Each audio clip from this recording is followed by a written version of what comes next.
Hello, I'm Phil Race from Newcastle upon Tyne in the UK. I'm delighted to be here at Central Queensland University in Rockhampton and to have been working with staff and various people here for the last 2 or 3 days. I'm passionate about learning. In the last 20 years, I must have asked 100,000 people various questions about how they learn successfully and what went wrong with their learning. And I've been drawing out the common threads from people's answers from different countries, different disciplines, different ages. There's a lot of convergence between people's answers about what works and what doesn't work in learning. From all of these replies I get, I pull out 7 factors that underpin successful learning, and I think our job at the university is to make learning happen by addressing these 7 factors with our students. It really is our responsibility to cause learning to happen, because it doesn't always happen just by itself, even when it is possible for it to happen by itself. The 7 factors are very straightforward. Wanting to learn. If students really want to learn, we're off to a good start, and many students do really want to learn and are highly motivated. But there's also needing to learn. There's a big difference between a want and a need. If students know why they're doing it, they have a purpose for their learning, they see it as a bridge to something they want to do later in life, they see it as a passport to opportunities, they take ownership of the need to learn. And that can really back up the want to learn, or can even take precedence over the want to learn when it comes to learning difficult things, harder bits, threshold concepts, and that sort of thing.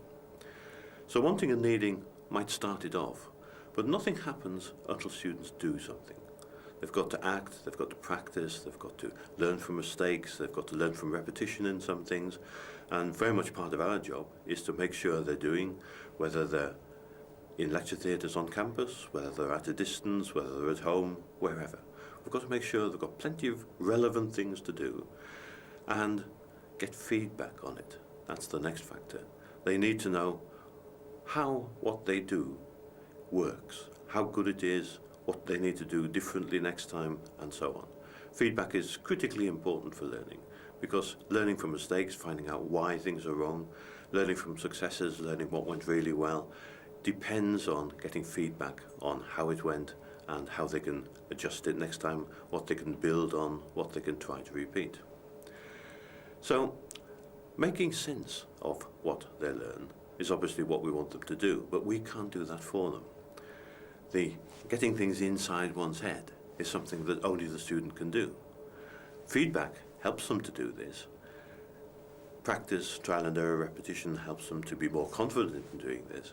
But we can't make sense of things for them. We can explain to them how we made sense of them, which is often useful, but we've got to leave them to make sense of things.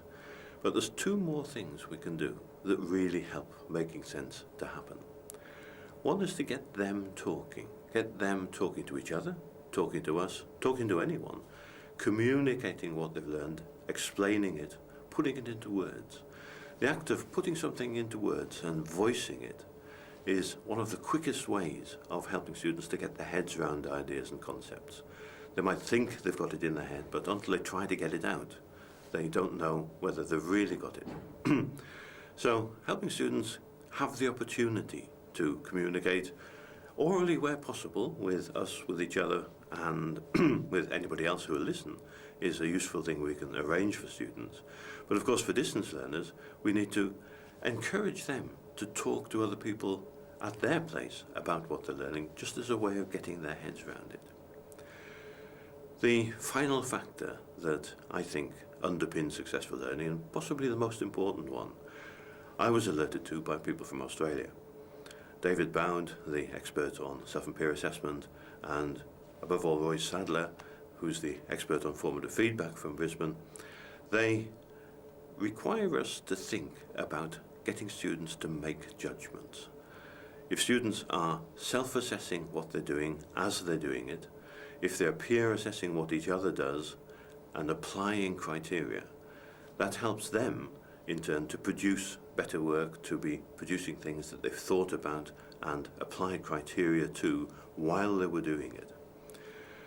It's far better that students are self-assessing and peer assessing than that they send all their work to us and leave it to us to make the judgments, because the act of making judgments is where people really get their heads around something in a way that stays for life. So my view is there's nothing more important than learning at a university, and our job is to make students better learners, to help them develop the skills that are going to serve them for the rest of their life, so that they can be learners all the way beyond their career. And the more we can actually help students to become lifelong learners, the better the reputation of a university is, the better their thoughts about what they got out of university are going to be.